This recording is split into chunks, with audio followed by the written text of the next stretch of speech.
സൗഭാഗ്യമാനന്ദം. ഇന്നിനെ ഓർത്ത് മാത്രം ജീവിക്കുന്ന മനുഷ്യരുടെ ഒരു രണ്ടാം വരവുണ്ട് എന്ന് ഓർമ്മിപ്പിക്കുന്ന സുവിശേഷ ഭാഗമാണ് നാം ഇന്ന് വായിച്ചു കേൾക്കുന്നത്. യേശുനാഥൻ രണ്ടാം വരവിനെക്കുറിച്ച് പറയുമ്പോൾ മനുഷ്യർക്ക് മനസ്സിലാകുന്നില്ല. ഇങ്ങനൊരു കോൺസെപ്റ്റ് തന്നെ ക്രിസ്തു മുന്നോട്ട് വയ്ക്കുമ്പോൾ ഇതൊക്കെ ഉണ്ടോ എന്ന് തെളിയിക്കാൻ തന്നെ വലിയ പാടാണ്. ഇതിനിടയിൽ നടക്കുന്ന കാര്യങ്ങളൊക്കെ എങ്ങനെ മനസ്സിലാക്കാനാണ്? ഇങ്ങനൊരു ചിന്തയെ ക്രിസ്തു അവർക്ക് മനസ്സിലാകുന്ന ഭാഷയിൽ ഓർമ്മിപ്പിച്ചത് പഴയ നിയമത്തിലെ 2 സംഭവങ്ങളെ കൂട്ടിച്ചേർത്തുകൊണ്ടാണ്. ഒന്ന്, മനുഷ്യപുത്രൻ്റെ ആഗമന ദിനത്തെ നോഹയുടെയും ലോത്തിൻ്റെയും ദിനങ്ങളോട് യേശു സാമ്യപ്പെടുത്തി. ഉൽപ്പത്തി പുസ്തകം 6-ാം അധ്യായം 5-8 വാക്യങ്ങളിലും 7-ാം അധ്യായം 6 മുതൽ 14 വരെയുള്ള വാക്യങ്ങളിലൊക്കെ ഇത് വളരെ സ്പഷ്ടമായി എഴുതിയിട്ടുണ്ട്. അന്ന് അവർക്ക് എങ്ങനെ സംഭവിച്ചു അതുപോലെയായിരിക്കും ക്രിസ്തുവിൻ്റെ രണ്ടാം വരവ്. ഈ രണ്ടാം വരവ് എങ്ങനെയായിരിക്കും എന്നൊക്കെ ചോദിക്കുമ്പോൾ വളരെ കൃത്യമായി യേശു ഈ പഴയ സംഭവങ്ങളെ കോർത്തിണക്കുമ്പോഴും നമുക്ക് നൽകുന്ന വാർണിംഗ് സിഗ്നൽ ഇത്രയേ ഉള്ളൂ: നമ്മൾ ഈ താൽക്കാലിക സുഖങ്ങളുടെ പിന്നാലെ പോകരുത്. അതുകൊണ്ടാണ് ക്രിസ്തു വളരെ ബോധപൂർവ്വം ഉപയോഗിക്കുന്നത്, നിങ്ങൾ തിന്നും കുടിച്ചും ജീവിക്കാമെന്ന് കരുതരുത്. അത് കാലഘട്ടത്തിൻ്റെ സുഖലോലുപതയെ മാത്രം കോൺസെൻട്രേറ്റ് ചെയ്തുകൊണ്ട് ക്രിസ്തു പറഞ്ഞതാണ്. അതുപോലെ തന്നെ വിവാഹം ചെയ്തും ജീവിക്കാമെന്ന് നിങ്ങൾ കരുതരുത്. അത് സ്വർഗത്തെക്കുറിച്ചൊരു ചിന്തയില്ലാതെ ഈ ഭൂമിയുടെ ചിന്തകൾ കൊണ്ട് മാത്രം ജീവിക്കുന്ന ഒരു മനസ്സിനെയും സൂചിപ്പിക്കുന്നു. ഇങ്ങനെ ഇന്നിൻ്റെ കാര്യങ്ങളെക്കുറിച്ച് മാത്രം ആലോചിച്ചുകൊണ്ട് ശാശ്വതമായ ഒരു സന്തോഷത്തെക്കുറിച്ചോ ശാശ്വതമായ ഒരു ജീവിത അനുഭവങ്ങളെക്കുറിച്ച് ചിന്തിക്കാതെ ഒരു താൽക്കാലിക സുഖങ്ങളുടെ പിന്നാലെ പോകുന്ന മനുഷ്യരൊക്കെ കുറച്ചുകൂടി ശ്രദ്ധയോടെ ജീവിക്കണം എന്ന് ക്രിസ്തു പറയുന്നു. നമ്മളൊക്കെ ഓർത്തിരിക്കേണ്ടത് ഈ ലോത്തിൻ്റെയും നോഹയുടെയും ജീവിത അനുഭവങ്ങളാണ്. എന്തെങ്കിലും സംരക്ഷിക്കാമെന്ന് പറഞ്ഞ് തിരിഞ്ഞു നോക്കാൻ പാടില്ല. തിരിഞ്ഞു നോക്കിക്കഴിഞ്ഞാൽ പിന്നീട് ആ ഒരു ജീവിത സാഹചര്യത്തിൽ നിലച്ചു പോകും നമ്മൾ. ജീവിതം ആ നിമിഷം തന്നെ ഒന്നുമില്ലാതായിത്തീരും. നോഹയുടെ ജീവിതത്തിൽ സംഭവിച്ചതുപോലെ എന്തെങ്കിലുമൊക്കെ നേടിയെടുക്കാമെന്ന് കരുതിയാൽ ചിലപ്പോൾ അത് നഷ്ടപ്പെട്ടേക്കും. അതുകൊണ്ട് നിങ്ങൾ ശ്രദ്ധയോടെ ജീവിക്കണം, നാളെ ഓർത്ത് ജീവിക്കണം, ഒരു രണ്ടാം വരവുണ്ട് എന്നുള്ള ഓർമ്മയിൽ ജീവിക്കണം. ഈ ഒരു വചനഭാഗം വായിക്കുമ്പോൾ നമ്മുടെ വിശ്വാസ പ്രമാണവുമായി കുറച്ചും കൂടി നമ്മൾ കോർത്തിണക്കണമെന്ന് തോന്നുന്നു. വിശ്വാസ പ്രമാണത്തിൽ നാം പറയും, അവിടുത്തെ രണ്ടാം വരവിലും ഞാൻ വിശ്വസിക്കുന്നു. ഇത് വിശ്വാസ പ്രമാണമാണ്, സത്യമാണ്, കത്തോലിക്ക സഭയുടെ അടിസ്ഥാനമാണ്. ക്രിസ്തുവിൻ്റെ രണ്ടാം വരവ് എന്നതിനെക്കുറിച്ച് നാം എന്തുമാത്രം ശ്രദ്ധയോടെ ജീവിക്കണമെന്ന് ഇന്ന് സുവിശേഷം പറയുമ്പോൾ നമുക്കൊക്കെ കുറച്ചും കൂടി ബോധപൂർവം ചിന്തിച്ച് ജീവിക്കാനുള്ളൊരു അവസരം കൂടിയാണ്. പ്രിയമുള്ളവരെ, കാലം വളരെയധികം മാറിയിരിക്കുന്നു. നാളെക്കുറിച്ച് ആരും ചിന്തിക്കുന്നില്ല. അങ്ങനെ ഒരു കാലത്ത് ഇന്നത്തെ സുവിശേഷം നമ്മുടെ മുമ്പിൽ തുറക്കപ്പെടുമ്പോൾ ഈ നാളെക്കുറിച്ച് ഓർമ്മയിൽ ജീവിക്കാൻ ക്രിസ്തു ഓർമ്മിപ്പിക്കുന്നു. കാരണം രണ്ടാം വരവ് അത് സത്യമായൊരു കാര്യമാണ്, വിശ്വാസ സത്യമാണ്. യേശുരാജൻ വരുന്നു, ഒരുങ്ങിയിടം സോദരാ. അങ്ങുദൂരെ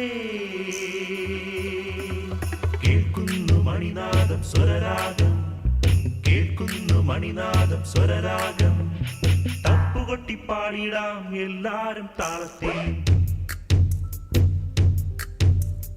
തപ്പുകൊട്ടി പാടിടാം എല്ലാരും താളത്തിൽ.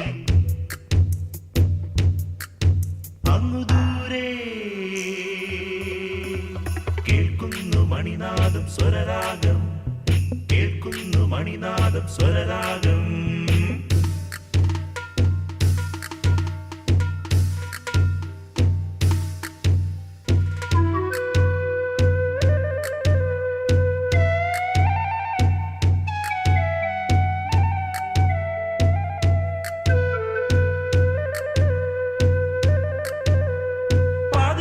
നേരം യേശുരാജൻ വരുമേ, പാപത്തെ കഴുകി എതിരേൽപ്പാൻ വരുവിൻ.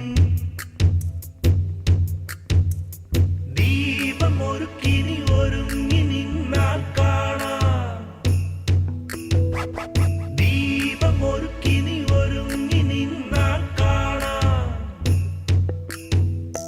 യേശുരാജൻ വരുമ്പോൾ ചേർത്തിടും നിന്നെ സന്തോഷം സൗഭാഗ്യമാനന്ദം, സന്തോഷം സൗഭാഗ്യമാനന്ദം. യേശുരാജൻ വരുന്നു, ഒരുങ്ങിയിടം സോദരാ.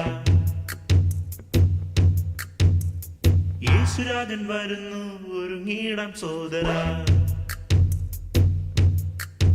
അങ്ങുദൂരെ കേൾക്കുന്നു മണിനാദം സ്വരരാഗം, കേൾക്കുന്നു മണിനാദം സ്വരരാഗം.